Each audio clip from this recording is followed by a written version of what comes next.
Good morning, everyone. I'm Cynthia Schendel, and I serve as co-chair of the Social Work Advisory Committee of the Kansas Behavioral Sciences Regulatory Board. I ask the members of the advisory committee to respond to a roll call to signify their presence at this open meeting that is being conducted remotely by conference call and other electronic medium. Andrea Perdomo Morales. Present. Donna Honer-Quayle. And I believe she is absent today. Sarah Behrens. Don't hear her. Mary Gill, I think you said would be arriving late. But I was able to come now, so I'm Great. here. Thank you. Thank you. Mike Gillette. There we are. Leanne Gingery. Don't see her. Angie Heller-Workman on the phone.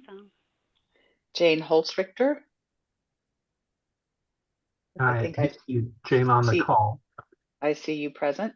Catherine Reck. Present. Thank you. Eric Schonecker. Present. Thank you. Robin Unruh. Present. Great. And I believe that Kristen Stice will be leaving the committee. I think, David, you had a message from her. Did you want to share that at this point? Or? Sure. I got a message from Kristen last night, Kristen Stice. She mentioned due to some time obligations and other matters and wanting to make sure that she had sufficient time for membership on this committee, she would unfortunately need to resign her position on the advisory committee. So we do want to thank Kristen for her service, but just want to let you know why she is not in attendance today. Thank you. I note that the following BSRB staff members are also present: David Fye and Leslie Allen. Next, David Fye will read a message concerning this meeting being held remotely. Thank you, Cynthia. This is David Fye, Executive Director for the Behavioral Sciences Regulatory Board. Public comment allows the public to address the advisory committee about its concerns, but the Kansas Open Meeting Act, or KOMA, does not require the advisory committee to provide public comment or answer questions from individuals. Individuals requesting to provide public comment could contact the executive director prior to the meeting by sending an email to david.fye@ks.gov.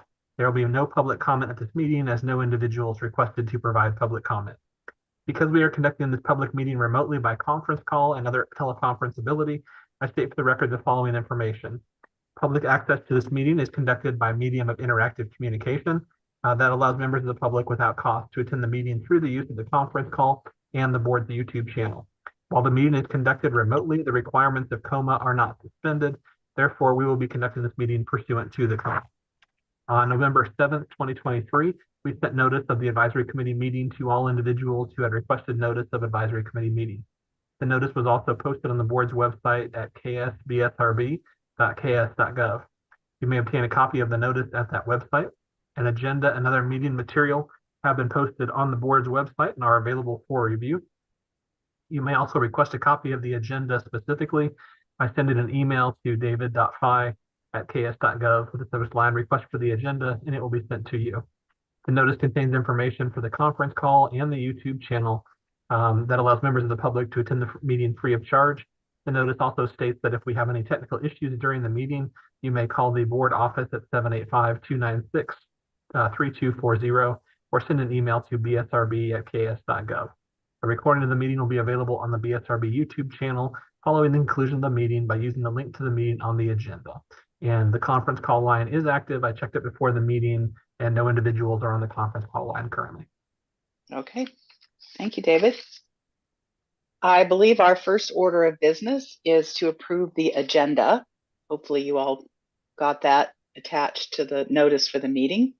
Do I have a motion to approve the agenda as presented, or are there any additions or changes? I motion to approve the agenda. Thank you, Eric. Second. Support. Thanks, Mike. All in favor? Aye. Aye. Aye. Thank you. Any opposed? Same sign. Okay, that was quick and easy. Next thing on the agenda is the review and approval of the minutes from our last meeting, which was on October 20th. And those were also attached to the notice of the meeting. Does anyone have any changes or additions? Or if not, do I have a motion to approve the minutes as presented?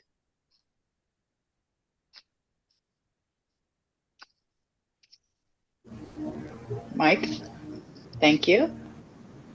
You're moving to approve, Mike? Okay. And do I have a second? Thanks, Eric. You guys are a good team today. Okay, all in favor? Aye. Aye. Aye. Any opposed? Okay, minutes pass. Thank you. Okay, updates from the ASW annual meeting, which David and Andrea were able to attend live. So we're going to hear a little bit about that.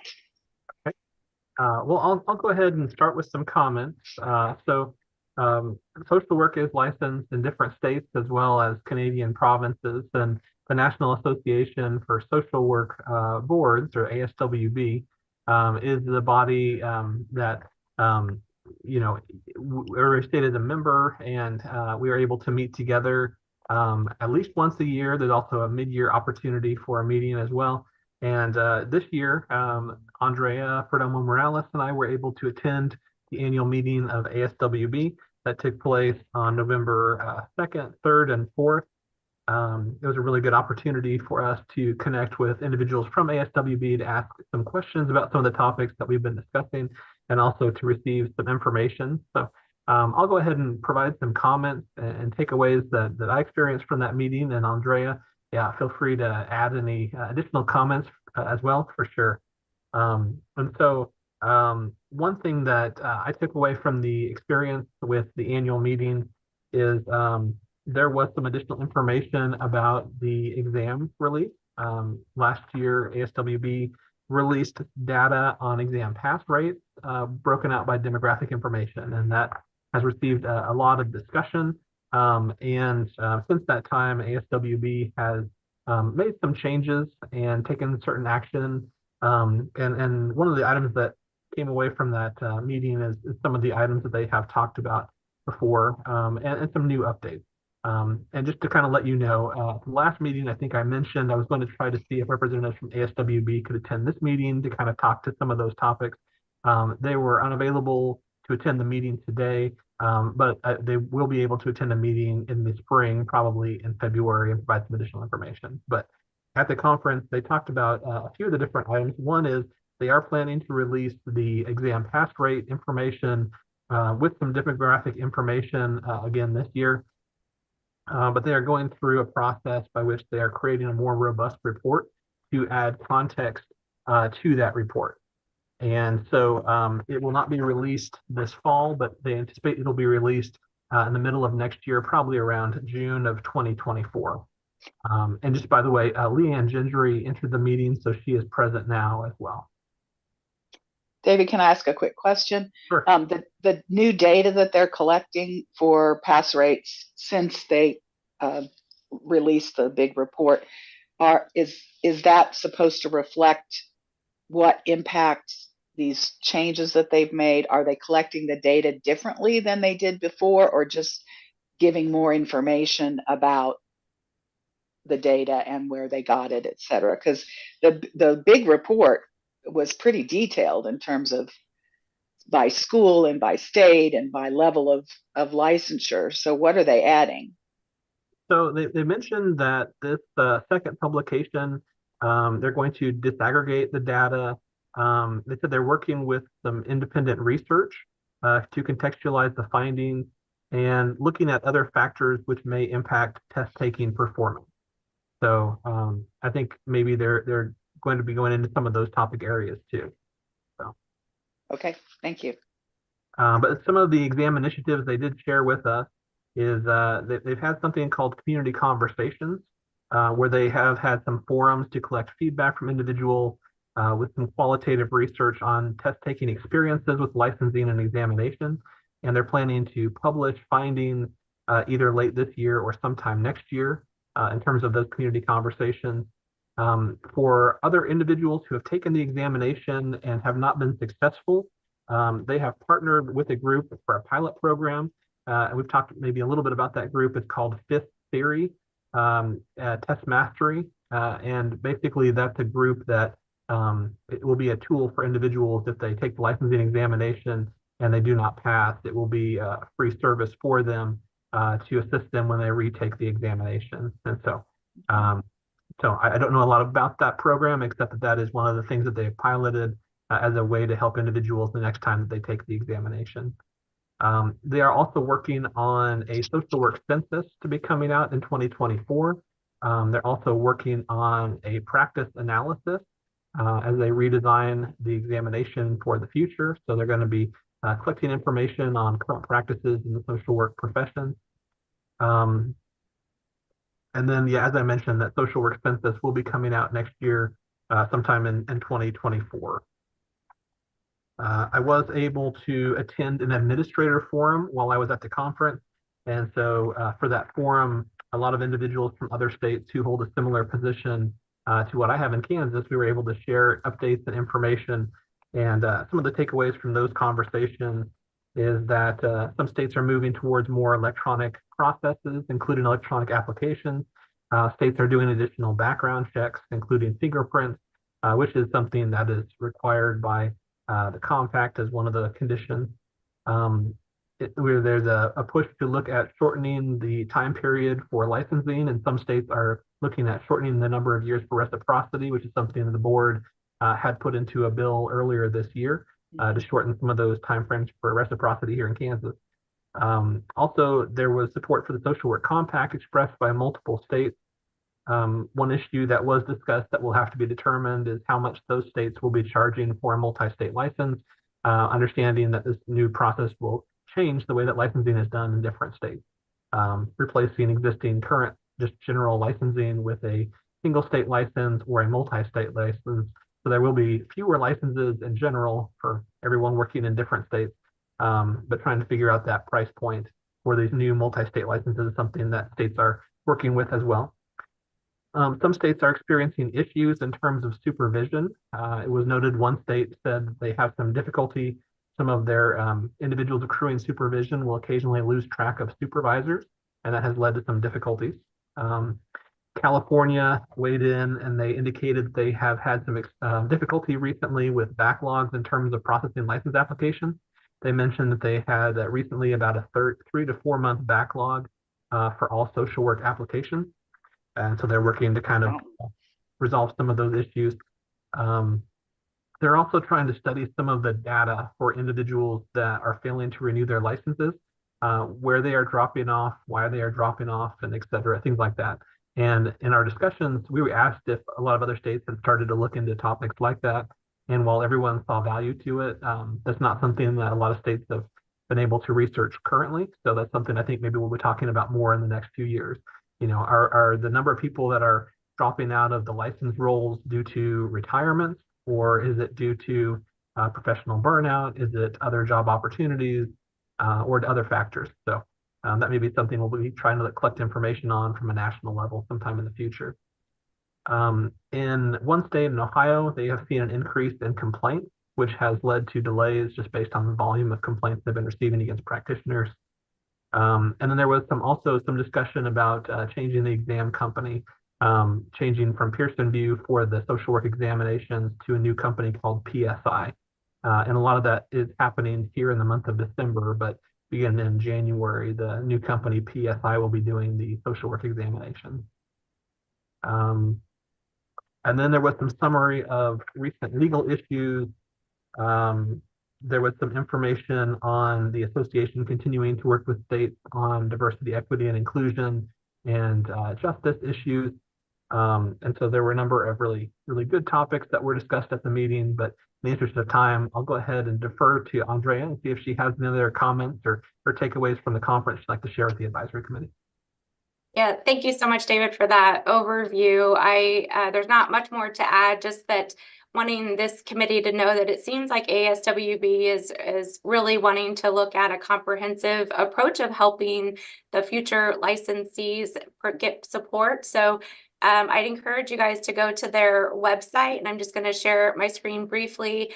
This is their announcement about partnering with PSI. Like David mentioned, the new company, but they're looking at having a scholarship program and also providing online testing options.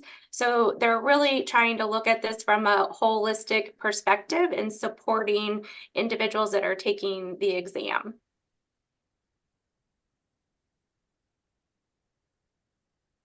Yeah, thank you, Andrea. I appreciate that.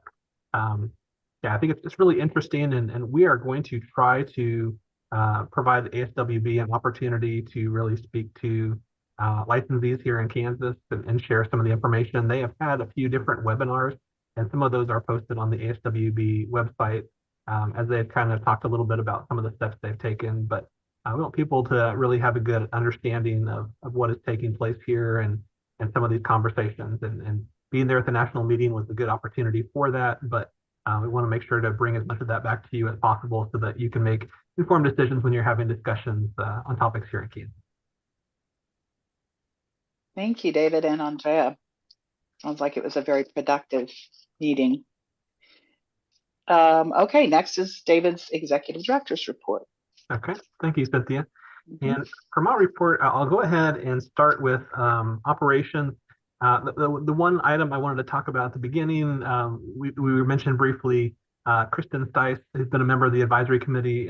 She resigned due to some conflict with time obligations, but really appreciate all the input and the work that she has done on the advisory committee. And I will try to say this again at the end of the meeting, but I do want to take this as an opportunity to thank all the members of the advisory committee. We do ask quite a bit from you to attend these meetings every other month and to do the research and to look into the statutes and regulations, and really appreciate the comments that you all bring to these discussions. As a composite board, you all kind of serve quite an important role, because in Kansas, the board is made up of a handful of individuals from lots of different professions. And so when we're talking about really specific topics for one profession or another, a lot of those really important conversations sometimes start at the advisory committee level.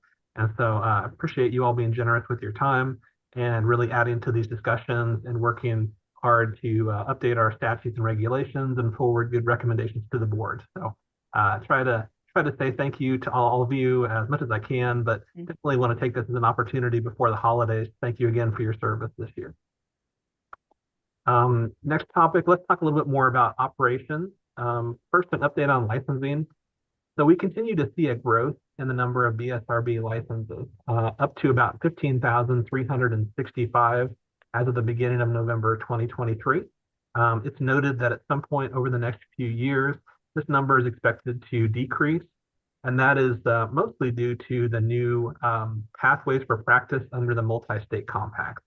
So a couple years ago, Kansas joined a compact for licensed psychology called SIPAC, and that's not a full ability to practice. It's mostly for telehealth, but it does provide an option for people out of state. If they hold a valid license in their home state, they can apply the SIPAC compact to practice in different compact states if you're just doing telehealth, or there's another option to do up to 30 days of in-state practice. But basically, the option to do that is an alternative to traditional licensure. We recently joined a compact for professional counseling this past spring, and while that's not yet operational, when it does become operational, individuals will have the ability to apply for a privilege to practice in Kansas, which is another alternative to traditional licensure. And so that will be another item that will affect our licensing totals, even though there may not be a decrease, and there probably will be an increase in the number of people providing services in Kansas. And for the social work compact, if that passes in Kansas, what it would do is it would establish a new process for licensure. So states would have the ability to issue a single state license for people who only want to practice in their home state, or a multi-state license, which would allow individuals to practice in their home state and also any other compact state. And so right now we have a fair number of people who live out of Kansas who get a Kansas license to practice here, either physically when they move around or through telehealth. And so with the compact, if that passes, we can expect to see a fair number of people dropping off of our license totals. But I just want people to be aware of that.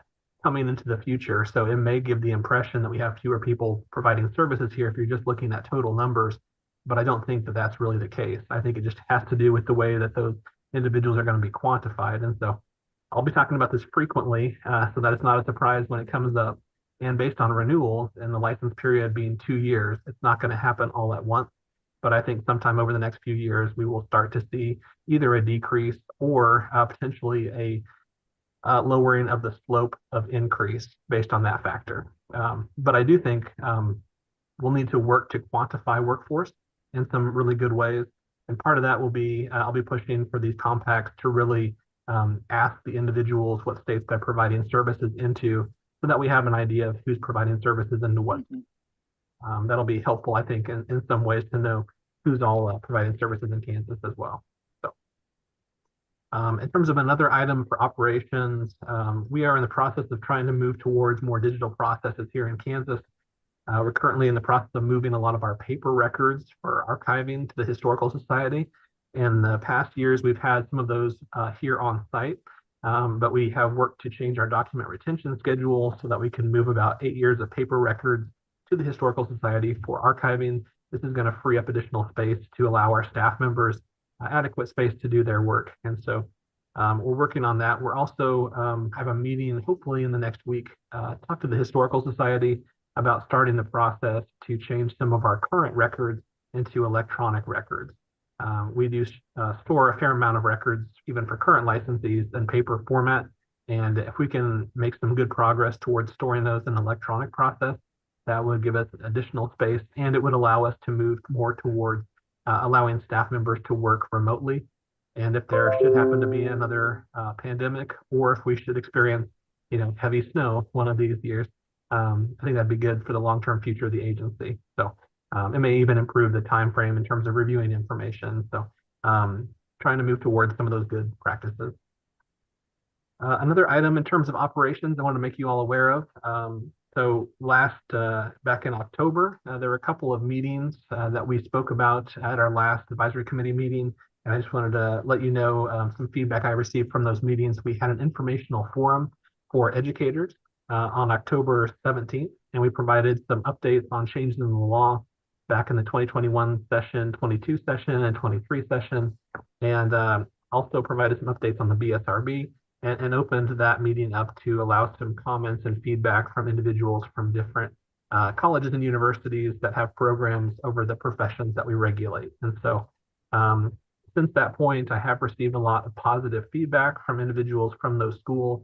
And we'll be trying to work to arrange more similar meetings like that in the future, and maybe even have some additional roundtable discussions.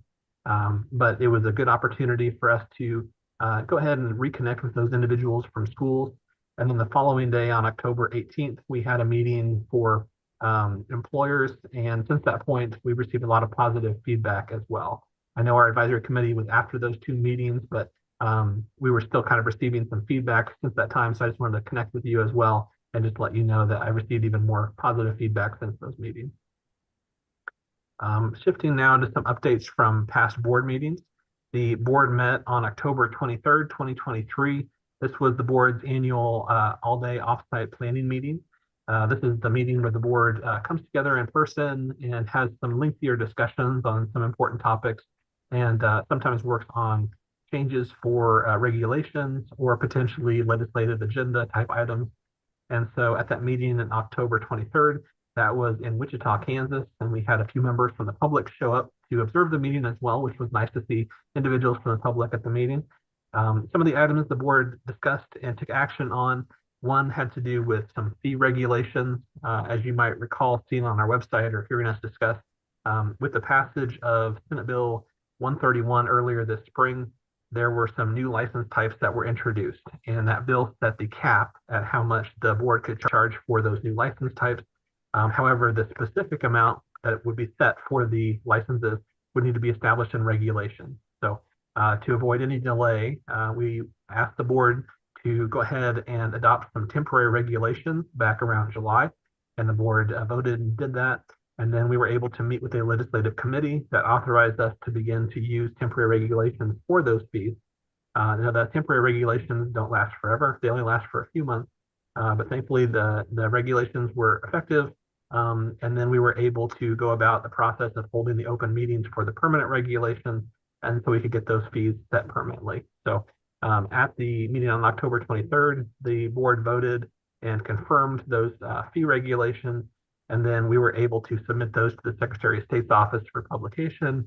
And as of November 17th, 2023, the permanent fee regulations have been in place.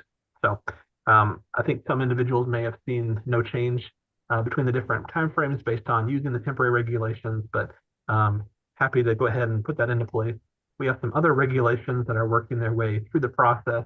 I hope to have a meeting with representatives from the Attorney General's office either later this week or next week to kind of get an idea of the next step in that process. And then once those have been approved, we'll be able to open up a 60-day public comment time for those and then move those along as well. But those fees, the next set of regulations have more to do with changes in regulation that would affect qualifications for licensure. You may recall some of the discussion about the in-residence changes for some of the coursework requirements for individuals seeking to meet some of the educational standards and things like that. And so that set of regulations includes items like that. So hopefully we'll have another update for you sometime soon, but some of that time frame is a little outside of our control. Another item that was talked about at the October 23rd meeting, the board had recently had a number of discussions, and the advisory committees had weighed in on this topic too. And that had to do with the 45-day requirement for changes to an approved clinical training plan. And so basically, if an individual is seeking clinical licensure and they have an approved clinical training plan, they need to submit changes to the board for review within 45 days of making the change. And the current regulation says if they fail to do that, then hours they accrue after making the change will be, the board will strike those down and not count those. And so it's kind of put the board in a difficult position because for certain minor changes that would still be allowable under what the board would be able to authorize for the hours, the board would be put in a difficult position of having to not count those hours based on the language and the regulation for that 45-day requirement. So ultimately what the board decided to do was to remove the specific language that would call for the board to have to strike those hours. And what that means is that now the 45-day requirement is still in place. But if someone fails to notify the board of the change, but the hours would still be something that the board would be able to approve, then staff could review those hours later in the process when the individual applies for licensure to see if those were still hours that would qualify under the existing items we could approve. Now, if individuals submit hours and they made a change, but they didn't notify us, then those hours would not be something that we could approve. Then that would still go back to the board for review, and the board could reject those hours. So the main takeaway is that this removes the mandatory striking of the hours for failing to meet that 45-day requirement. So I think it'll be a positive change, but I do want to set expectations on this based on the time frame for regulations to become effective. This is not something probably we'll be able to implement until I would guess sometime late next year, just because of the different agencies that have to review and approve things and the time period to get things out for public comment. But we'll be moving as quickly as possible on this. It's just some of this is outside of our time frame in our hands. So another item the board talked about and discussed has to do with language, which was a requirement of 1 hour of supervision for every 15 hours of direct client contact for individuals pursuing a clinical level license. And I want to make sure that this topic is described in the best way. So I'm going to defer to Leslie Allen, who's the Assistant Director and Licensing Manager for the board. And she can probably frame this conversation a little bit better and describe the action the board took on this issue. So Leslie, do you mind talking to this issue a little bit? Sure. So the board decided that the 1 hour of supervision for every 15 hours of direct client contact is being removed from the regulation. So that's not going to be a requirement. However, people will continue to have to meet at least twice a month, one of which must be individual supervision, and they still must have a total of 100 hours of supervision when they're done. So if someone is working full time, and they wanted to complete their supervision in the 2 years, they would have to meet weekly. They wouldn't be able to just meet every other week. That would extend the length of time it would take to complete their hours. So it's still 100 hours and still 2 times a month. But they don't have to meet after a specific number of client contact hours anymore. Well, they won't. That's not in effect yet. That's the change that is going through currently. Right. So that was something the board had discussed and noted some concerns about and made an agreement to forward this change in regulation. But like we mentioned with the other change the board had recommended, it will be a little bit of time before we can start using this new item. However, one thing that Leslie and I talked about yesterday in a different advisory committee is that when these will be something we will look at when an individual applies for licensure. And so when an individual applies for licensure, we will look to see what are the requirements at that time. So while we can't begin to enforce this until it becomes an official regulation, we know that there are individuals in the process in between. So something to weigh as individuals are accruing their hours. What was there a question on that item? I have a question. I'm on my computer now. Okay. So if somebody was to add in vacation and holidays and all of that into that plan, does that affect that needing to meet weekly for 2 years to meet those hours? Well, I'm saying that would be what they would need to do if they wanted to meet it. That's not a requirement. So it's just if they wanted to complete their hours as soon as possible, they would have to, keep up supervision more than every other week. So they could still have that, So it still gives them leeway. Yeah, there's still a little bit of leeway. Okay. Thank you. I think some of the concern was about the exact ratio was like if you have 15 client hours in a week and you have 1 hour of supervision, you're good. But what if you have 16 hours? Then, how do you have to have another hour of supervision that week because you had more than 15 hours? So it just allows it to the supervisor and the supervisee to schedule their meetings on a regular basis. And if somebody wants to only meet every other week, then they're just going to take twice as long to accrue that 100 hours of supervision. But, certainly you were never expected to have supervision on a week you were on vacation.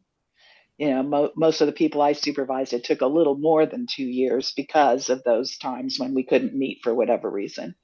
And there's the leeway for that to be the case now.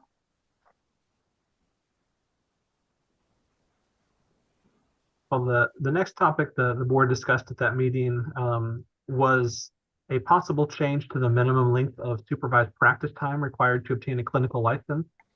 You may recall that not too long ago, there was a requirement of 4,000 hours towards getting a clinical license, and the time period was not less than 2 years. However, when the hours were lowered from 4,000 to 3,000, there was no real discussion about should the minimum period of 2 years be changed. And recently the board has had a discussion and basically said, well, if this was changed from 4,000 to 3,000, should that minimum time period be decreased proportionally as well, perhaps instead of 24 months down to 18 months. One item that has complicated this discussion is that there is federal legislation that has passed for Medicare reimbursements for the marriage and family therapy profession, as well as the professional counseling profession. And this is scheduled to go into effect early next year. And the issue is that the way that those professions are defined in the federal regulations or the statute is having a postgraduate supervised practice period of 2 years. And so the concern is that if we were to change the way that we describe our qualifications for those two professions or the other professions, could this inadvertently disqualify people in Kansas from getting Medicare reimbursements because our requirements no longer would meet the requirements or the definition of those professions? And So I reached out to representatives from the Department for Aging and Disability Services, KDAD, as well as the Department of Health and Environment, KDHE, and they are having a discussion on this topic.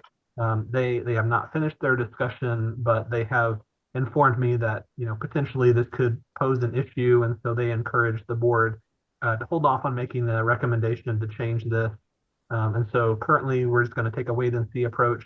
The board had a good discussion on this topic, and it probably is worth revisiting in the future, but out of the need to be cautious on this, not to cause inadvertent problems, we're going to continue to monitor this and then get future guidance from those agencies.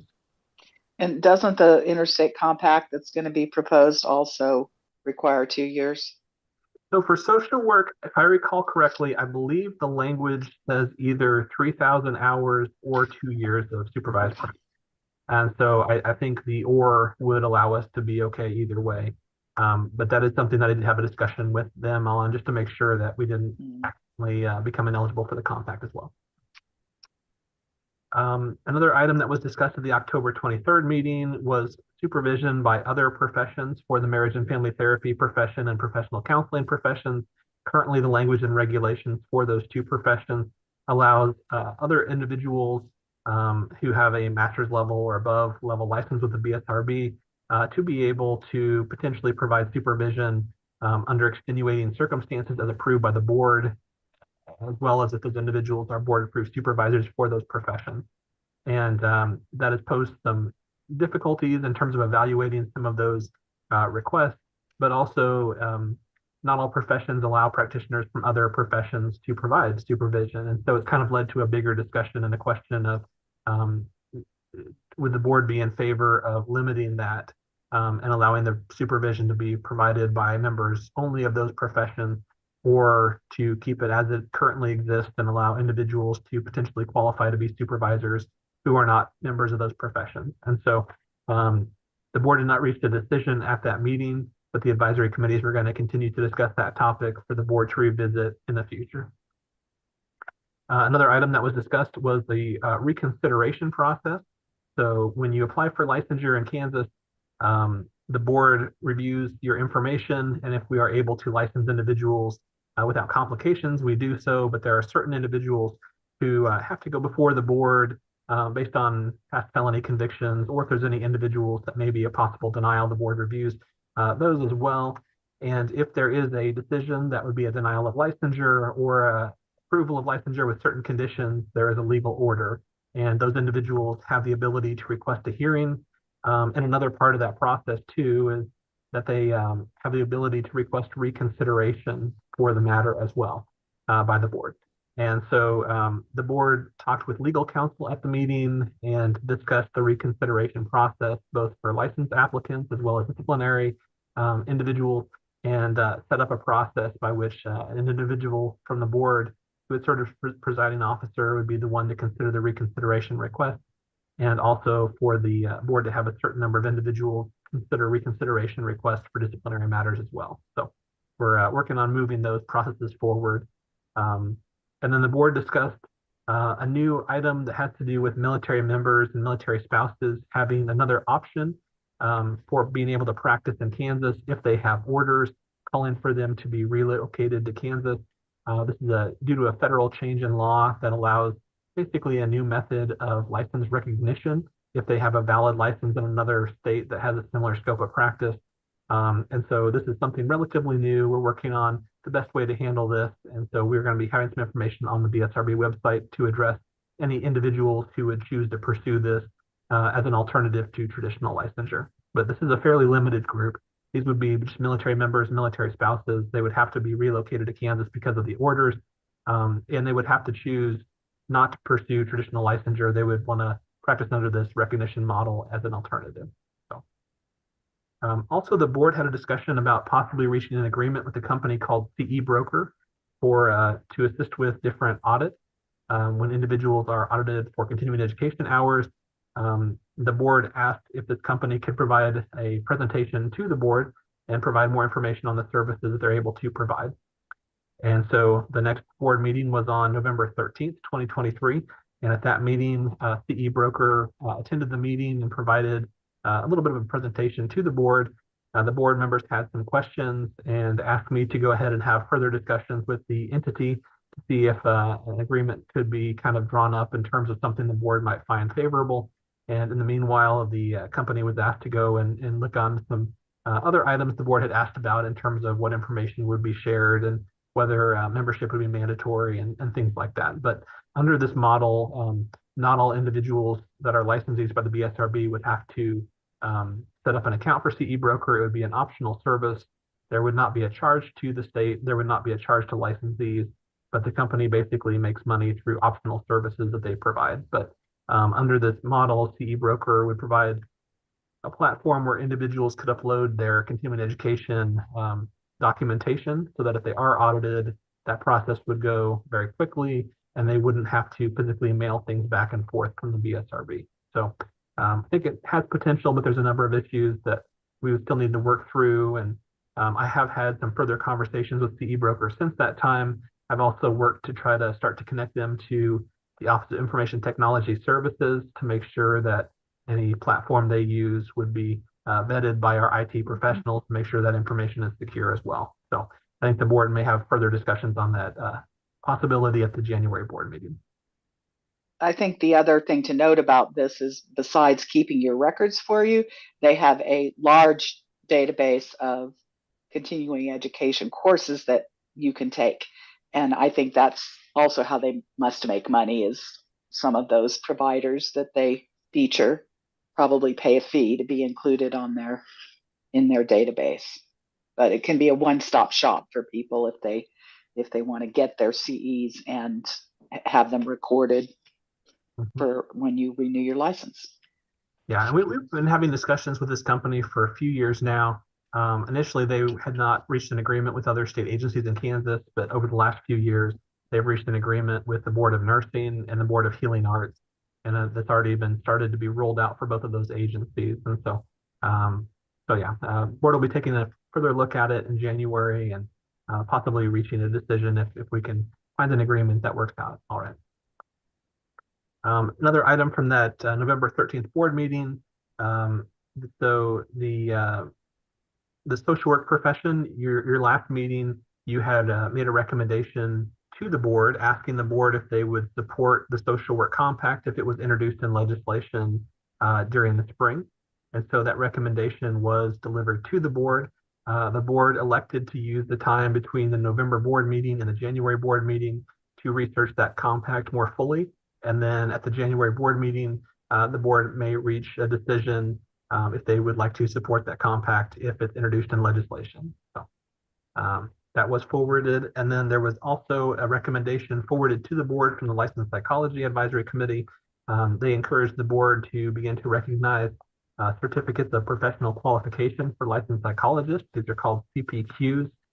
They're a way to track and verify that individuals have met certain requirements for licensure, and it is helpful for mobility purposes. That is something put on by the Association of State and Provincial Psychology Boards, ASPPB, and we are only about one of 5 states that does not currently recognize those, or not in the process of recognizing them. So just kind of wanted to bring this to the board's attention and see if they were in favor of starting to recognize it. So they're also looking at that for possible more discussion at the January board meeting. And now 2 other items that the board is going to be looking into this next year. One has to do with background checks. So in 2016, the legislature passed some legislation authorizing the BSRB to begin to do background checks with fingerprints. And this could be for individuals applying for licensure or for disciplinary purposes. Since that time, the BSRB has not required background checks as a condition of licensure. However, the multi-state compact the board has recently joined, and the one that's currently going to be discussed next year, the social work compact, would require individual applicants to have a background check with fingerprints. And so the question before the board is, does the board want to begin to require background checks for individuals practicing under these compacts, or to make it more broad and have all individuals subject to the background check? The compacts that do require the background check give states a certain number of years to implement if they don't already require it. So for the SIPAC compact, it basically said you need to require this or you have 10 years to implement it. The professional counseling said it's required but you have a certain number of years to implement it based on what the commission decides, and I don't believe they've reached an opinion on how long states have to implement it. But the social work one also says that it would be required as a condition for individuals practicing under the compact. So that is something for the board to discuss and decide if they want to implement it more broadly for everyone or just for people under the compact. And then there was a discussion on student temporary addiction counseling licenses. This is a new type of license that was introduced in legislation this spring. And basically, one of the requirements is that individuals must have a plan to complete the educational requirements towards a licensed addiction counseling license over the time period they would have this new student temporary license.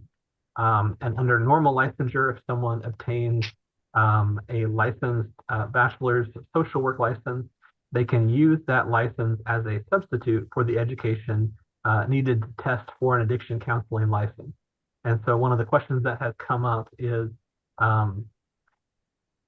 does that satisfy the requirement in statute for these new student addiction counseling licenses if someone is meeting the other qualifications, but for the educational component, if their coursework would be towards an LBSW, would that satisfy the requirement as a student temporary addiction counseling license to be able to get one of those licenses while they're completing their coursework? And so it's a good topic for discussion.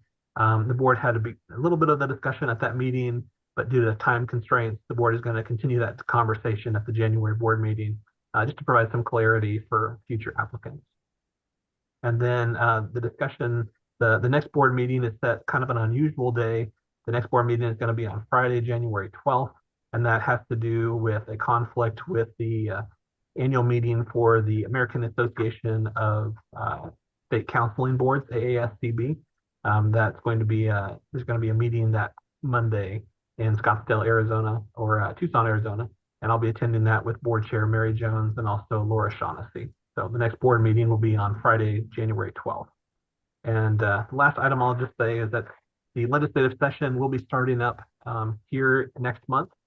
Currently, the board has not made any recommendations that would require a bill to be introduced, but the board has made a number of recommendations to changes that are in regulations. So there will be a lot of activity, but potentially, at least right now, there's not a bill that will need to be introduced on behalf of the board. So with that, I'll go ahead and end my report and see if there's any questions. Have we identified someone who will present the interstate compact bill if the board recommends it? Yes. So so basically, the National Association of Social Workers, NASW, the Kansas chapter, I have been contacted by their executive director, and they have indicated they are planning to request introduction of the compact. So I think NASW Kansas will be the ones that will be officially requesting legislation for the social work compact bill. And they have requested if the board would be interested in supporting that compact. They basically have asked to see if we would be supportive of that. And so I think they will be the body that will be likely introducing that or seeking to introduce it through members of the legislature. And then the board will be deciding if it is introduced, do you want to come out with a position in support of the compact? But my question was, is there a legislator that has been identified that KNASW will approach to present that bill? Because NASW can't present a bill. They can just request that it be presented. Correct. Yeah, I do believe that they are talking to members of the legislature, and I think they have identified a member to introduce it for them. And so I'm not sure when that will happen, if that will be before the session or after the session starts, but I do think that will happen. Yeah. But do we know who the legislator is what I'm asking.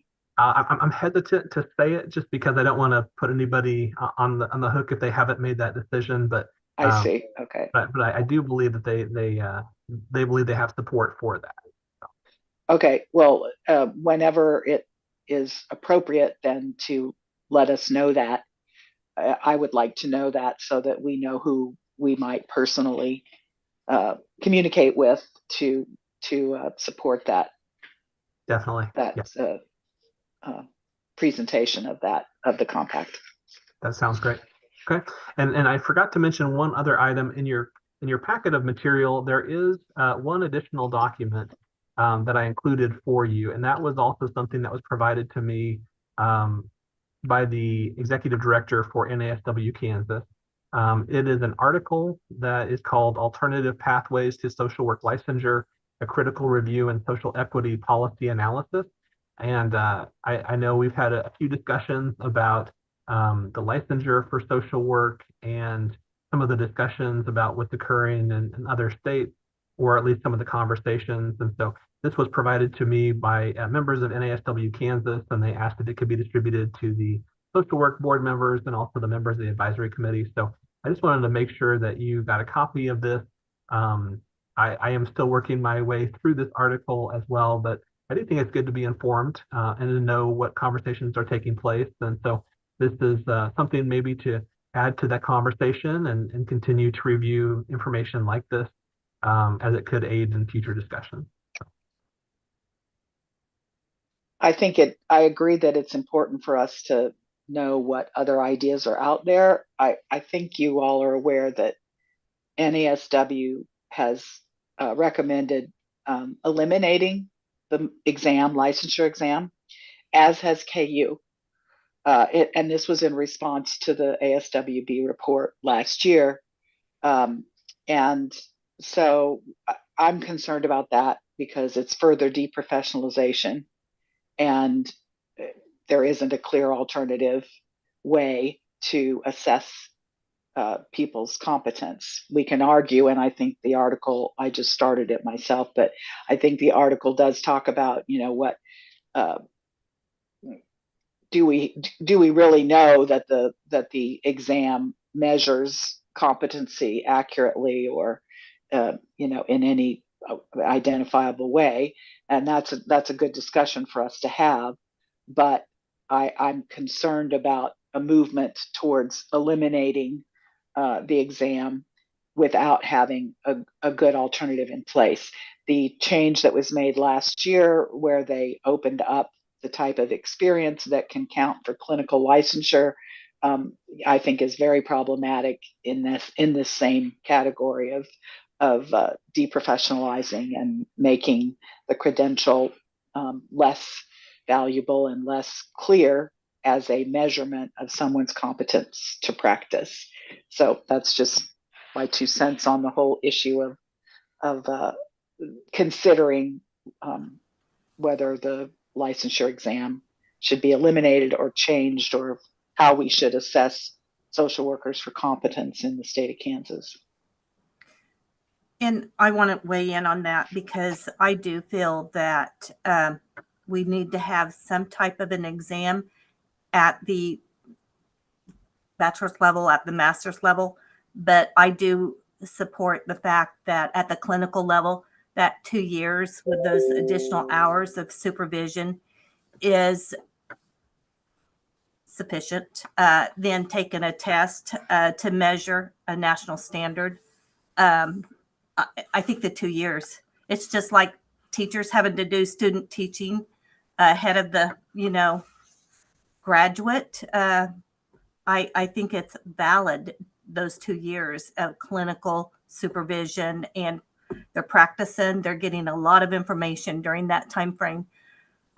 So that's my stance, is only at the clinical level do I think that we look at, if we were going to remove something, to remove it there because they're already doing additional work. Well, it has been discussed to add years of supervision. There's already 2 years required for the license, but one suggestion had been to add 2 more years of supervised practice. So now somebody has 4 years of supervised practice. The elimination of the licensure exam, the recommendations have not been to eliminate at the clinical level, only at the master's and bachelor's level. And I think an argument could be made that that's, the dangers of someone practicing incompetently or without us having some strong indication of their competence to practice, puts the public at greater risk. But yeah, that's one of the alternatives, was that if you don't want to take the exam and you practice for 2 more years beyond the 2 years required currently, that could be that could be considered as an alternative. Well, I know that we plan to have more discussion on this topic, and I, like I said, I don't know a lot about this article, but it was requested to be provided to you, and I think it's good to have the opportunity for different voices to be part of the conversation and to allow you to collect more information about it. I hope the article is a fair and somewhat neutral article. You hope you always get that kind of information. There is one item, though, I did notice towards the beginning. I wanted to highlight for you in the abstract. It does say that while many states look to cease the requirement of the bachelor's, master's, and advanced generalist exams in their licensure process, based on what I have collected in terms of my review, I have not seen that to be the case. I do think there's a lot of states that are having conversations and are questioning things. But based on the research that I have done, I have not seen a lot of states actively looking to cease requiring the examination. I know that Illinois had recently moved to stop requiring some of the examinations, but that was before the release of the data.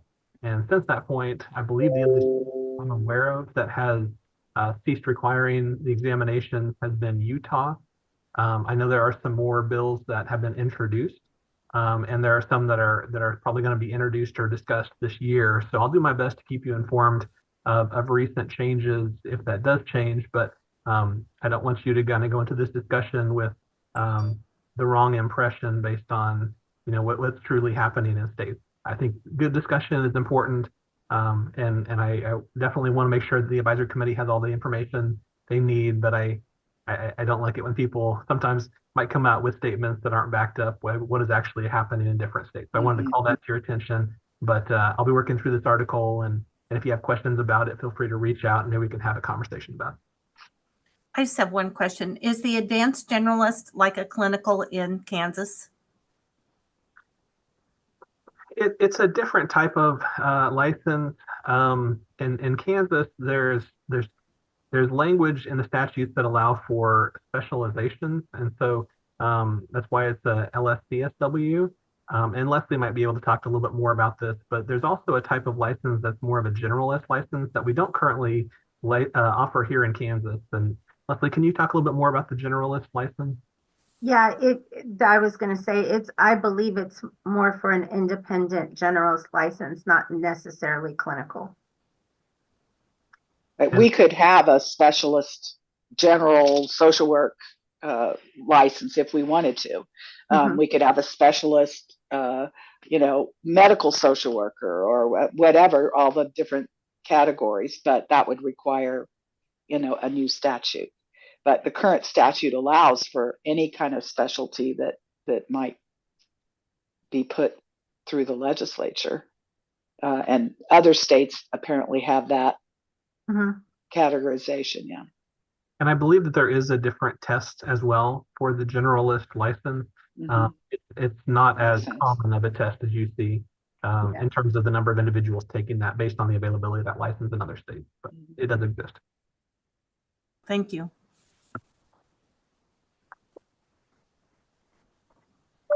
And by the way, Sarah Behrens is now on the call as well, so she is in attendance today. Great.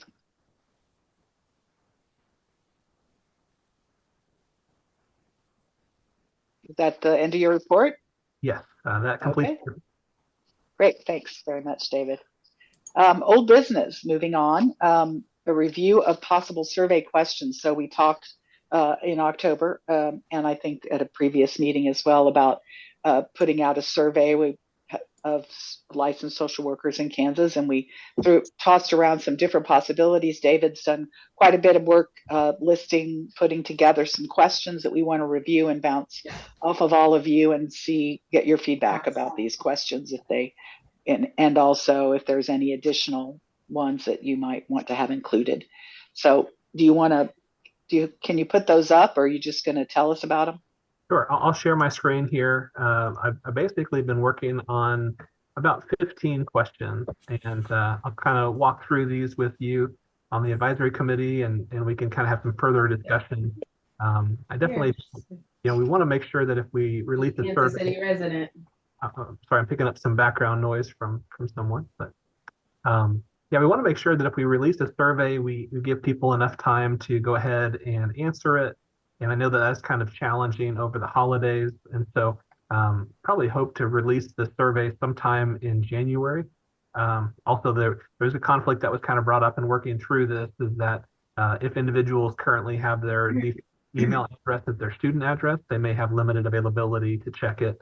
And we don't want people to miss it if they're going to be away. So that's the time frame we're currently looking at, is when we're going to release the survey. But first, the first three questions: in what county do you practice social work?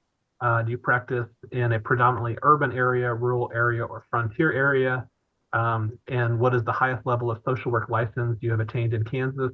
Those questions are really helpful so that we can see sort of the demographic distribution in terms of which licensees are taking this survey. Are they kind of spread across the state? And then the question about county, last time we did the survey, we asked that question, and that allowed individuals from out of state to also kind of demonstrate if they were practicing in different states too. And so that might be helpful as we evaluate all the different individuals. And then there were some questions that I worked on in terms of the multi-state compact. So basically, there would be a section of the survey that would say draft language for the multi-state compact for the social work profession was completed in late February 2023. One state, Missouri, has passed the multi-state compact, and it is anticipated that the compact will be considered by legislative bodies in several states during 2024, including Kansas. If Kansas joins the multi-state compact, the BSRB would begin to be able to begin issuing single state licenses for practicing in Kansas only, or multi-state licenses, which would allow an individual to practice in Kansas.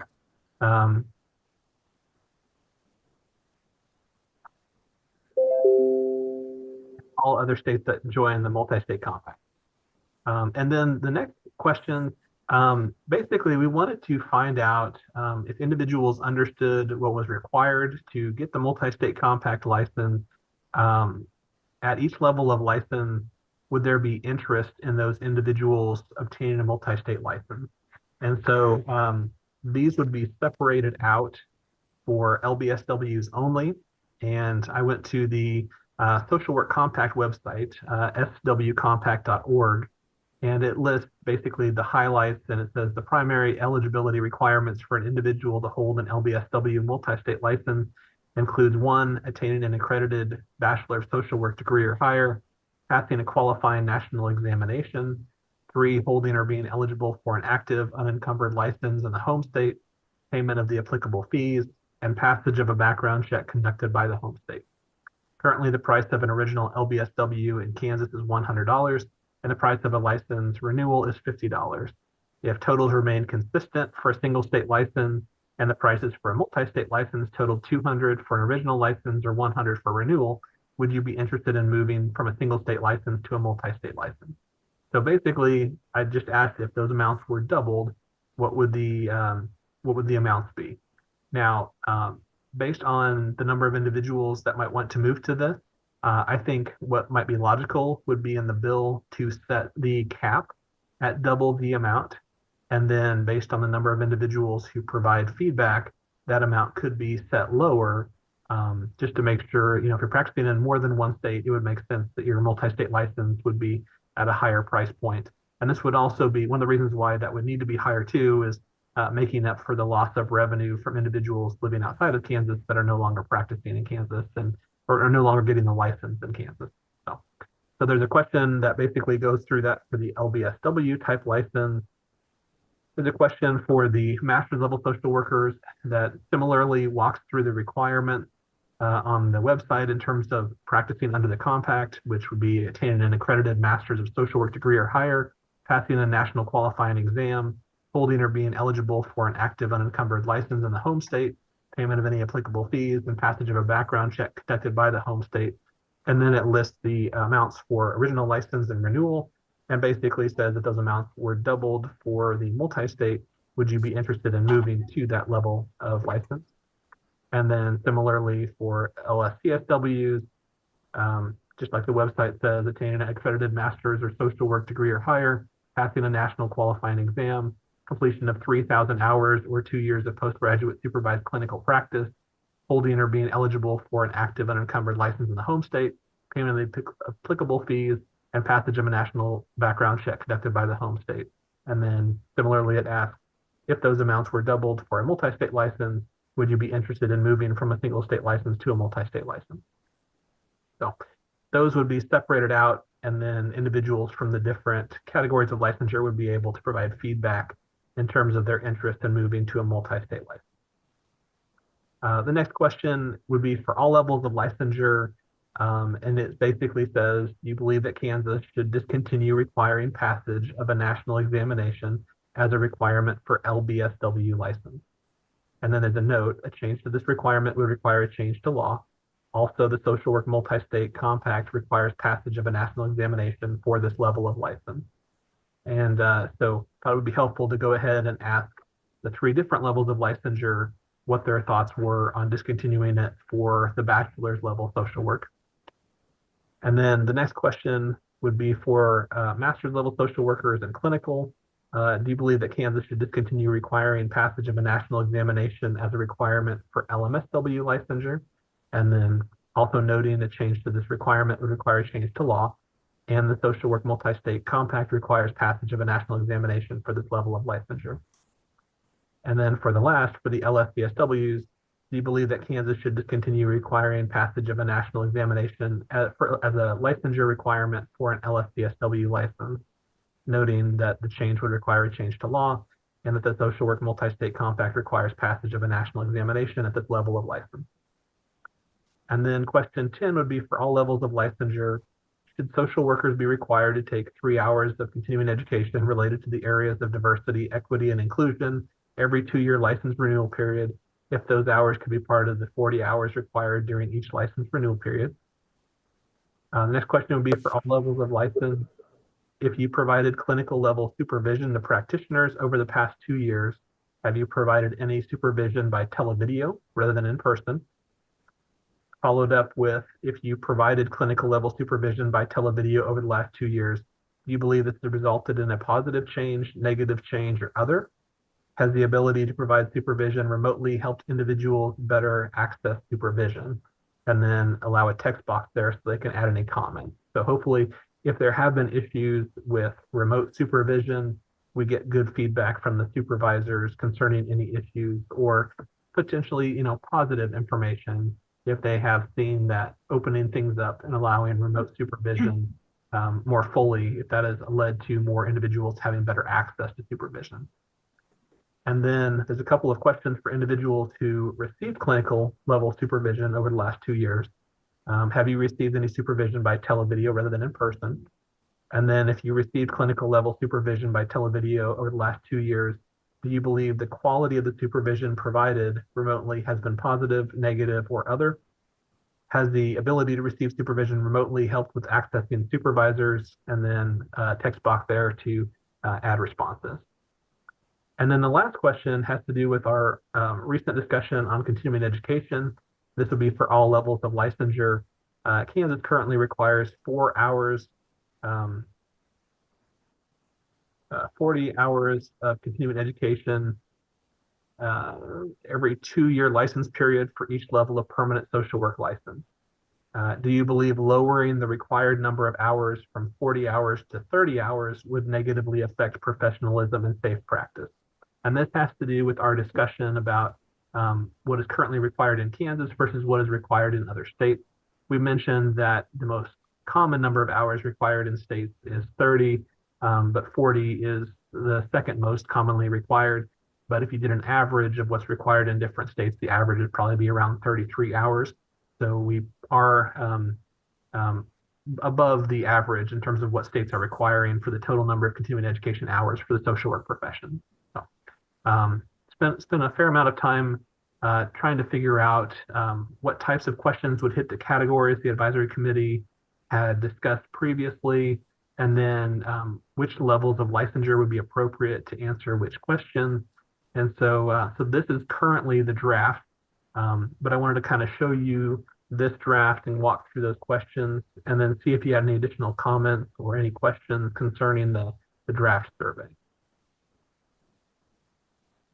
We talked about this in our planning meeting, but I do have a concern that people's opinions about whether or not we should end taking the license, or their opinions about whether we should reduce the number of clinical or the CE hours, that it's important, but it also is important for that to be contexted. So again, that last question, you just told us what the average is for nationally and that the most common number is 30, but that information isn't there for people to help them decide whether, and I think that's an important factor.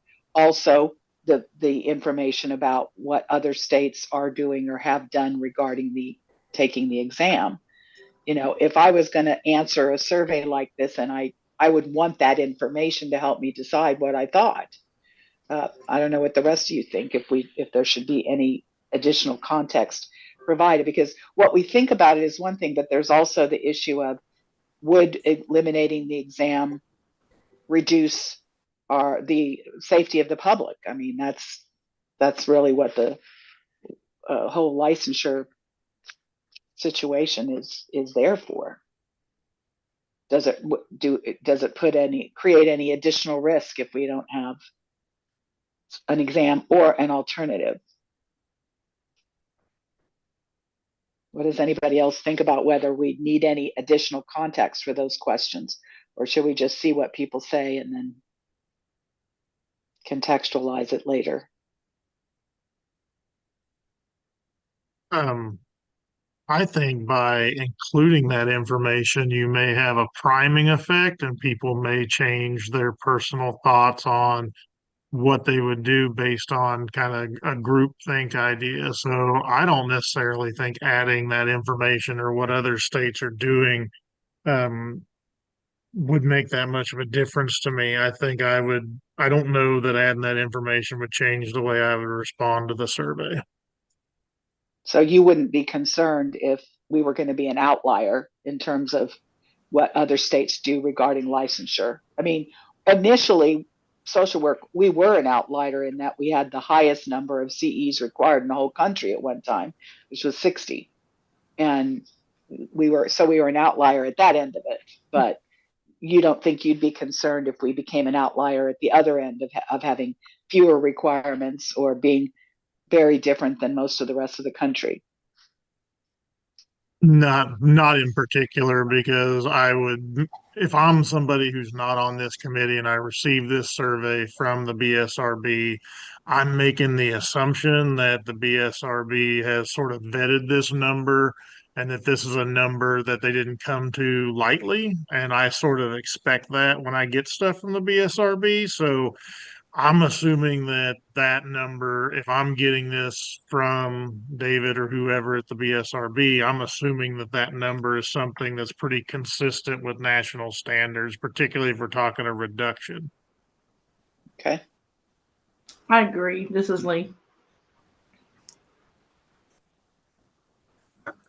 Anybody else? I was would be concerned that if we put way too much information in the survey, we won't get as good a response back. People don't read everything anyway, so I think that would be my concern. That it would just affect overall response to add any context. I was just thinking, there could be a comment box, or, if somebody really had a strong opinion on it, they're going to comment. We could give them that opportunity. If you check yes, please comment, or something like that.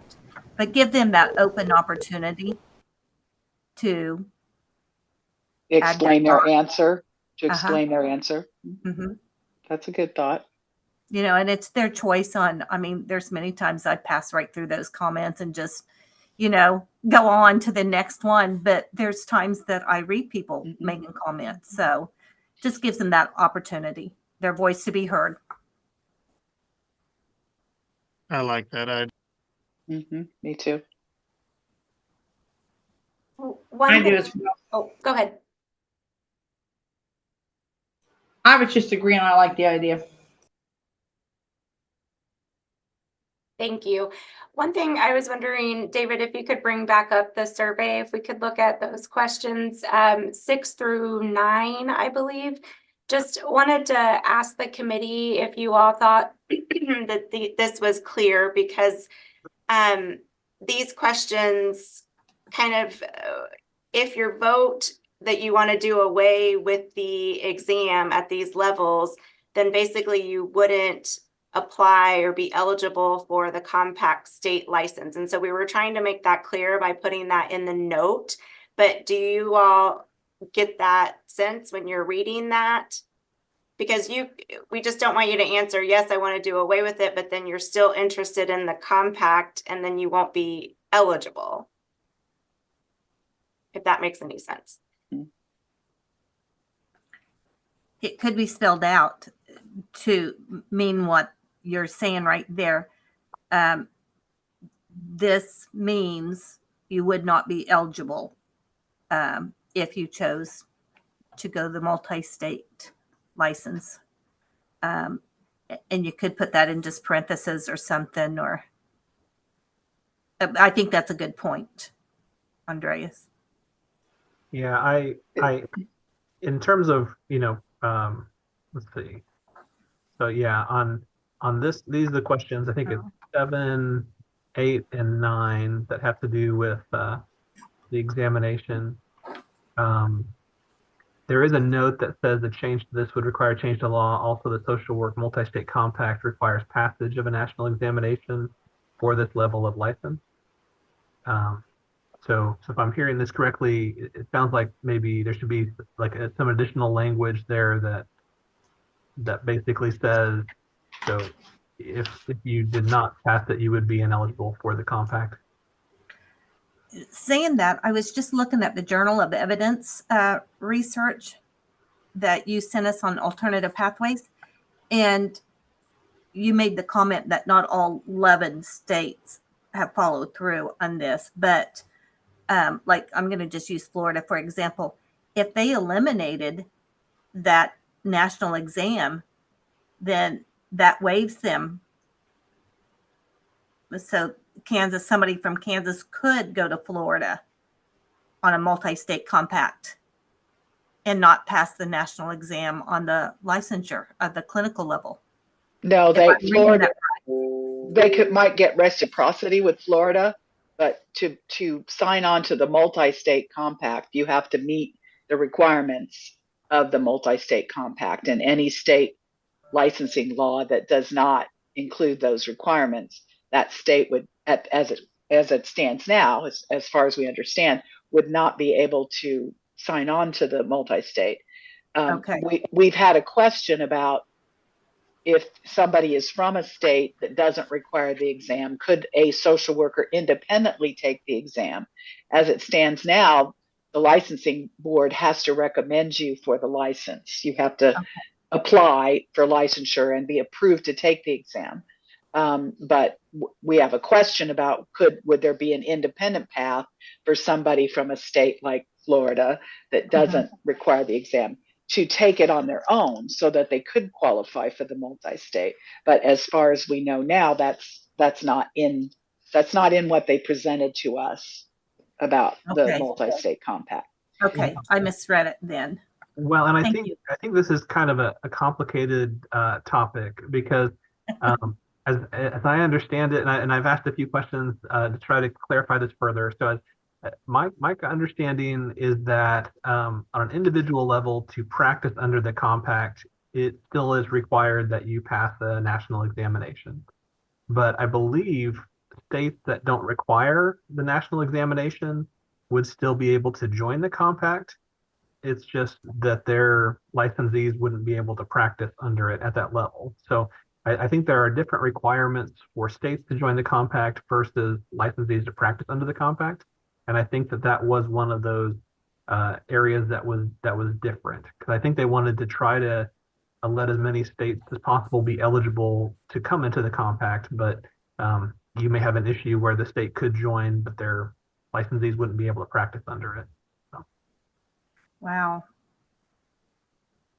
And so other licensees from other states that do meet all the requirements would be able to practice in Florida, but Florida social workers wouldn't reciprocally be able to practice in the state that does have those requirements. I believe that's right. Yeah. So it would just be a benefit to Florida that they would have a broaden their provider base. Yeah, and the compact basically requires that you have a permanent level of licensure of at least one of the three levels, the bachelor's, master, or clinical. And I think one of the things that further complicates this discussion is that not all states have a permanent level of licensure at each one of those lower level licenses. Kansas is somewhat unique when you talk about us as a composite board, and that we have certain levels of licensure below a clinical level that are permanent. And we have lots of different lower level permanent licenses, whereas some states want to push everyone towards the independent practice. And so they will limit how long someone can stay at a lower level license, or even all those lower level license provisional type licenses. And so some of the conversation about whether an exam is required for some of those is not always apples to apples, because in Kansas, for example, someone could be a bachelor's level social worker for their entire career. For 40, 50 years, potentially, if they wanted to be. Whereas in other states, you would have only a certain number of years that you could stay at certain levels of license. And so that may be part of the conversation in terms of what is required for an examination. But in Kansas, we have a permanent level of license for each of those. So That's interesting. yeah, and that's not just unique to social work. One of the interesting things in attending a conference for the marriage and family therapy profession this year was that most people refer to a marriage and family therapist as the clinical level license. But in Kansas, we have two distinct levels, and we have a marriage and family therapist and a clinical marriage and family therapist. But a lot of states don't have a permanent level of license below the clinical level. So kind of interesting, there is some similarities between states, but at other times there are differences. And so the language can be a little tricky when we're talking about some of these issues. Any other comments or questions? I tried to cover the different areas, and I agree that if we have too much information here, if the surveys are too long, people tend to check out at a certain point. But I thought, I think last time we had either 10 or 12 questions, and this time we have 15. But not all these are, relevant for all levels of license, so there would be fewer for some people. No, I think it looks good. David, Yes. I see where we've done an excellent job, and you've done a good job of putting verbiage at the top. I was thinking, could there be some more added, so then you would break down those questions with less words? Maybe put everything you need to up in the first paragraph that you have. Mm-hmm. And then add what we want to say up there, and then maybe those questions they could have less words in them. And I also wanted to ask, maybe people who live in the frontier know who they are, but if I were to get that, I wouldn't be sure that breakdown. What the population would be in a frontier area, what the criteria is for that. Yeah, that's a good point, and it's not a level that's really been discussed for as long as the other two. So, do you think that's an item that I should leave on the survey, or do you think I should remove that in terms of one of the demographic areas? I think that's important information. I think that's good information. We just need to define it. Yeah. Define it. Yeah. What frontier is, what rural is. Yeah. Right. Yeah. I would do that on each one of them so they could put themselves in that geographical location. I know on grants, we do that. Okay. Yeah, I'd be happy to do that. I'll do a little bit of research to have just a quick description after each one.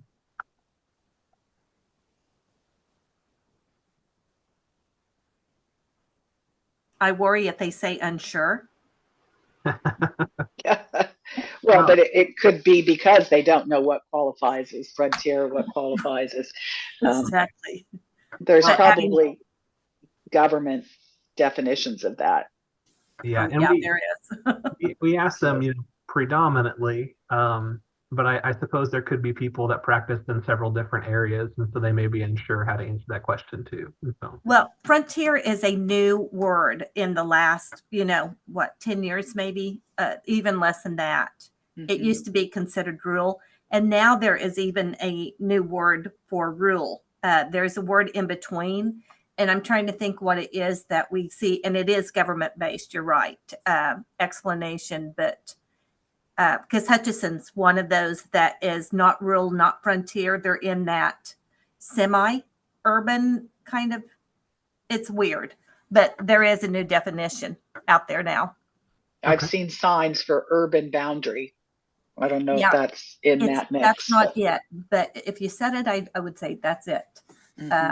But yeah, it's like that. Okay. Any other comments, questions, concerns about the questions David has prepared for us? No. Okay. Do we need a don't need a vote on this as long as it's kind of the consensus to move forward with this. But I think one of the lessons learned from last time we did a survey, last time we put out the information, I want to say either in December of 2021 or maybe in late November. And we did get over 1,000 responses, which was a good number, in my opinion. But I hope to get even more responses to this survey, and we'll try to give the length of time when we release it, make sure it's a little bit longer. But whenever we would send this out, we sent a message from the BSRB to individuals so that they would be aware the survey was released. And so, yeah, looking forward to collecting a lot of feedback and then putting together a report for all of you with a summary of all the findings. Okay. Thank you, David. So then next we have under old business continued discussion on proposed changes to unprofessional conduct regulations for the other professions. And if you recall, David sent us the list of changes that had been made in all the other professions or recommended so that we could take a look at that and see if there was anything we wanted to add to our recommendations.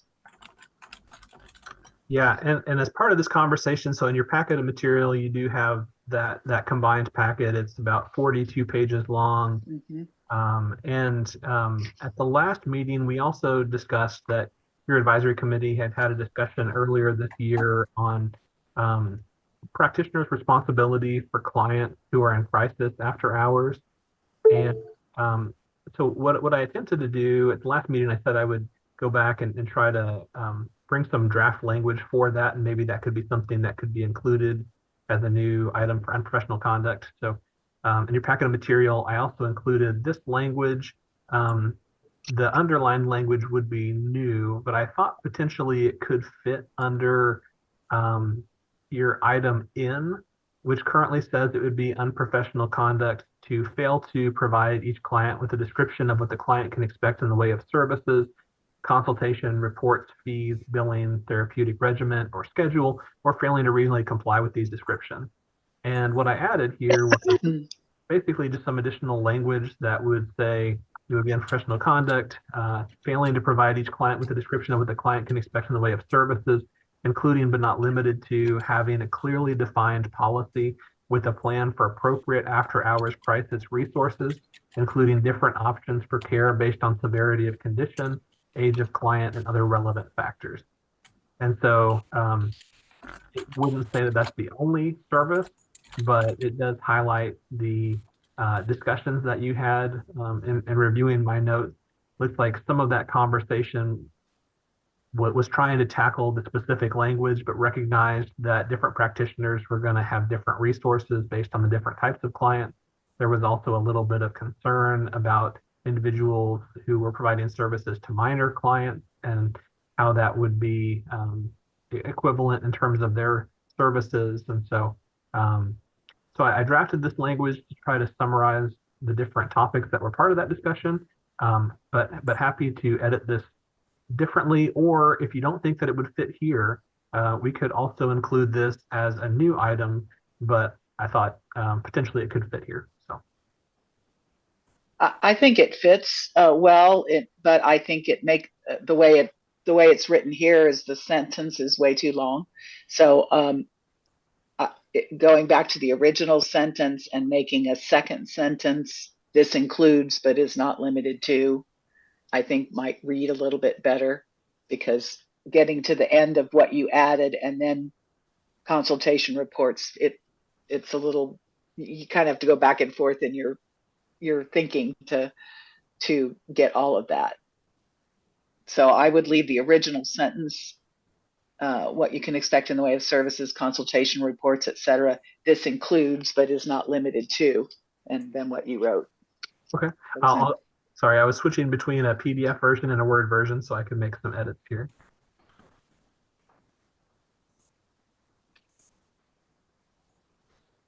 Okay, got it pulled up again. Going ahead and moving this to the end. Just say this includes but is not limited to. But that just reads better to me. I don't know what anyone else thinks. This is Lee. I think it sounds better making it into 2 sentences. Thank you.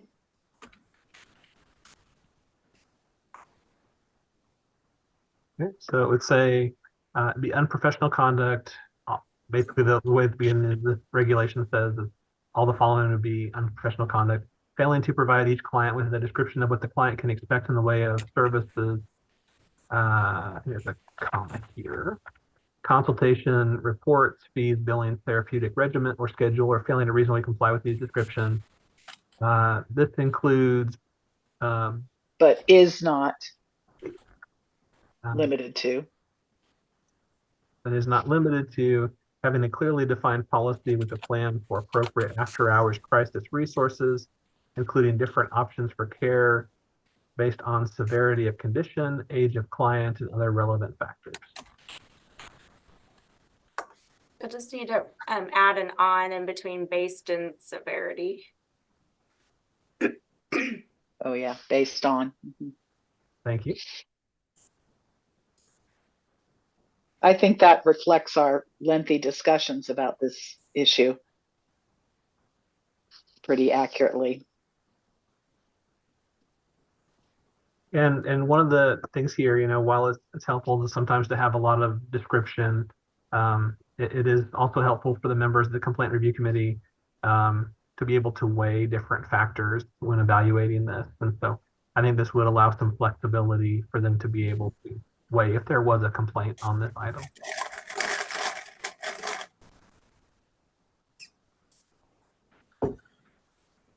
Any other thoughts or comments? Do you feel like this is a good representation of what we talked about?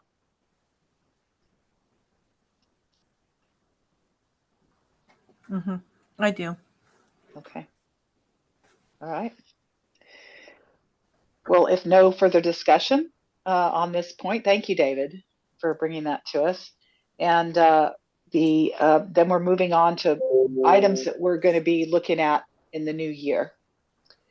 And we have some things that have been on our radar already that we will continue to be. Obviously, the ASWB exam release data and the new data that will be coming out. We've talked several times about the possibility of an associate social work license, and none of us has come up with kind of an idea about what that would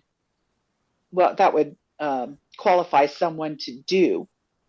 I haven't heard anyone say, well, there are these tasks in my agency or in this type of social work that could be effectively done by someone at the associate level. So is it something we want to continue to consider it in the new year? Do we want to pursue that? Look at other states, maybe see if they have an associate license and what those people do? Or is it something that committee just doesn't have an interest in at this point? Doesn't feel like is a useful path? I don't think this is Lee. I don't think it really will be useful.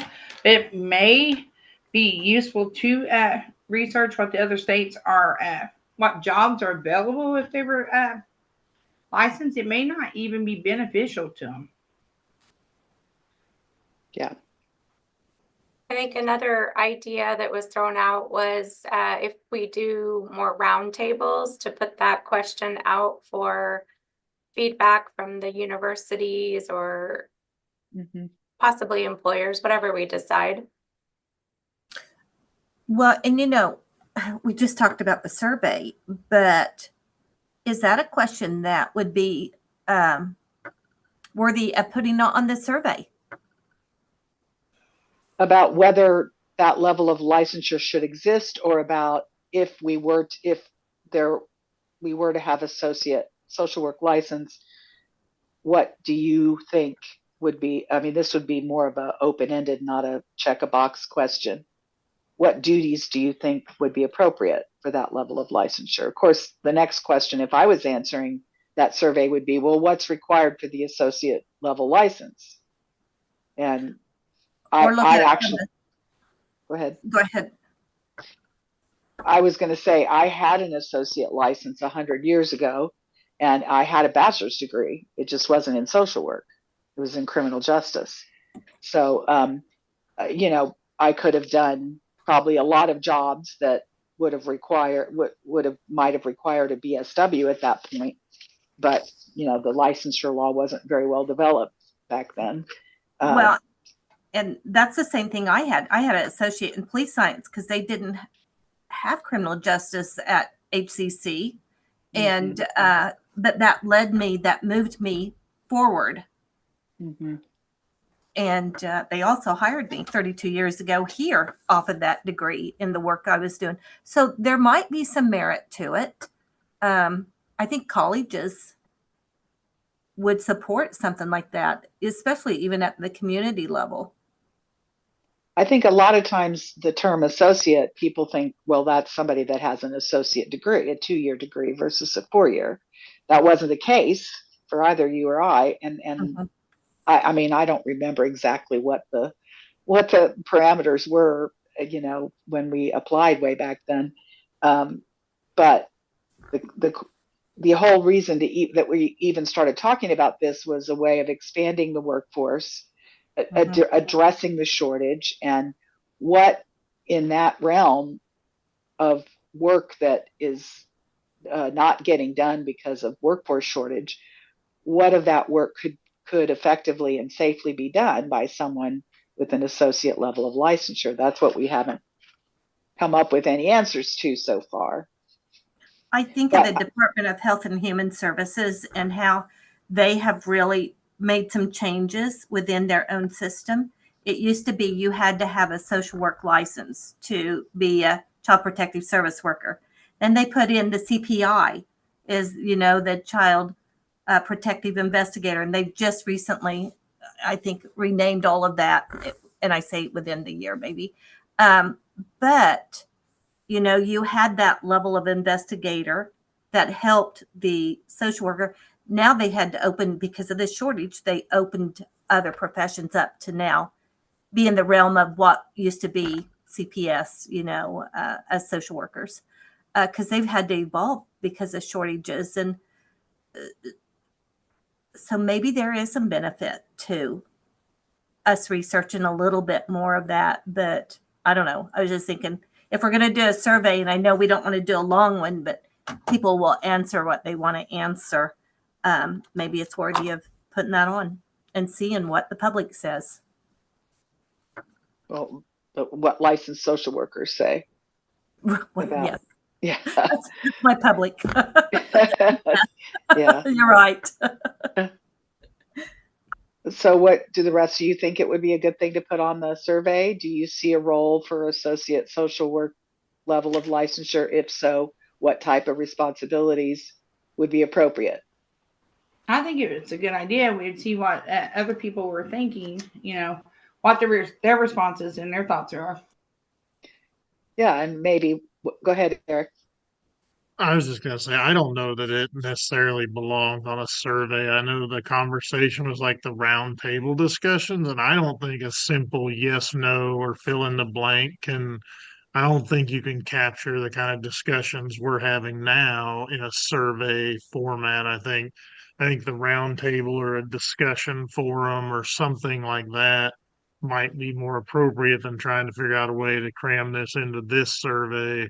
But I do think it is something that we could look at in the next year is, do we think it's important? Do we think it's going to be useful? I just don't know that we try to shove it into this survey. Okay, Okay. that's fair. That's valid. And yeah, I think Andrea's idea that we talk to the educators and the employers about that, they would certainly have a read on what level of competency would be an associate could be expected to have, and what duties they might therefore be qualified to undertake. So, okay, sounds like we want to leave it on the discussion schedule for the coming year. In the same vein, the addictions counselors have a student license that you can get if you have completed 60 hours towards your degree, and if you have a written plan for completing your addiction counselor's training. And it's good for 2 years and it can be renewed once. And the idea was to let people start practicing addictions counseling while they were still in school. And of course, part of that is trying to get more people into that newer profession, newer licensed profession, and socializing people into the profession and having them be able to work in those agencies. So there's a thought of, do we want to consider something similar for social workers? Someone, say, that has 60 hours towards their BSW, or maybe we want to have a student MSW license for people that are halfway through their MSW. I see just possibilities. Is that something that we would want to keep on our discussion list for the coming year? Again, looking at, bringing more people into the profession and enhancing the workforce.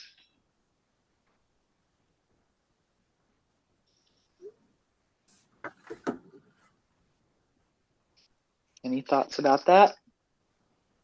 I personally don't think a student license is all that useful, just partially because so many bachelor and master level already have a practicum of some kind associated in that last semester. They're doing a student license under the supervision of the university and under a site supervisor. So I don't see necessarily adding a license as being something that, it's just I don't see people really going after it. I don't see the need for it just because, like I said, I don't know of any program that doesn't require some kind of supervised practicum for the bachelor and the master level. Yes, definitely. Well, master's, at KU anyway, it was 2 years of practicum, so a lot of practicum. I think the main value I could see in it was the same reason I went for an associate social work license, which I didn't need for the job I was doing at that time. I was actually working in addictions at that time, but it was to identify with the profession. I was in the MSW program, and that was the license I could get because I didn't have a bachelor's in social work. So it was important to me at that point, just as part of my becoming a social worker, to have that license. But I don't know how many other people would feel that way. And I agree with you that, there's, plenty of practical experience just in the degree plans at both the bachelor's and master's level. Any other thoughts? Well, Do the colleges have, like, when I was in school at KU, we had disciplines that we chose which site we were going, child and family, tracks, geriatrics, yeah. whatever. Yes, tracks. Thank you. Do they have that now with the addictions? I don't believe so. I mean, addictions licensure is much newer, and they have different levels of licensure. Right, but right. Yeah, I think and there's very few addictions counseling programs. There's, addictions classes in most of the mental health field programs, but there's very few dedicated addictions counseling degrees. And so I don't think they've split into tracks as far as I've heard. Okay. And that may come down the road as they've been around longer, but they're still working on just, being established as a formal profession. Well, it sounds like there's not a lot of desire to spend much time on that in the coming year. I guess if anybody has a different thought at any time, please bring it up. Please ask to add it to the agenda. If someone has an idea that is something we would want to look at, or you have a thought about where it would be a useful thing, let's revisit it. But it sounds like we can drop that off for one of the things we plan to address in the new year. The last one was the future roundtables with educators and employers, which I think were very successful this year. And I attended the one for the educators, and they were very engaged. And main thing is we needed a lot more Q&A time. So I think if we have those again, we need to extend the time so that they can ask more questions. Coursework requirements, possible language in the regulations on coursework requirements for applicants from non-CSWE accredited programs. Do you want to frame that for us, David? Sure.